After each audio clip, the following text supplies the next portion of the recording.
I'm Beck Power, and today we're talking about the problem with flight search engines.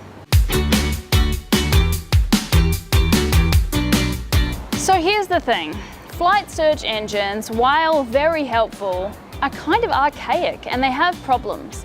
Now I'm not going to go into all those problems on this video because there are many, but one of the main problems that I've noticed, and which I think most people don't really think about, is this.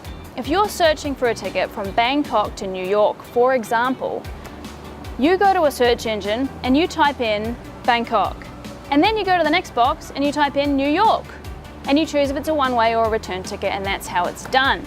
The problem is, airlines have their own routes and rules for those routes, and every airline obviously has different routes and different rules for different places.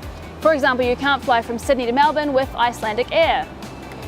So that means that if you don't know what those routes are, and I would say that most of us don't know all the airline routes, you're kind of screwed because you don't know what airlines have got a good route that might be flying into Boston, for example, or maybe there's a cheaper version that's flying from Bangkok to Germany, or maybe it would be cheaper for you to stop in Mauritius. You don't know the answers to that, and so what happens is when you search for a flight, you're only getting the fares that are from that one option. It's only the fares that fly from Bangkok to New York.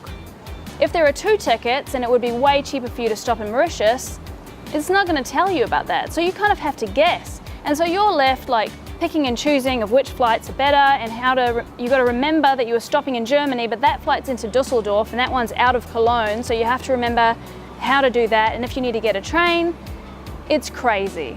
But there are some ways that you can search to find tickets that are routed better to get you to your destination. Now often you can do a cool thing where you have a stopover in the middle and you use it, because you're a digital nomad and you're awesome, you use it to explore a new city or a new country.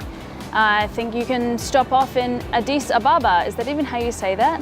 And you can have like a couple of days there on the way going somewhere with Ethiopian Airline. There are lots of ways to get around that problem, and I recommend you go to nomadfly.me and take the free 5-day flight hacking challenge so you can figure some of those out and find yourself some cheaper flights.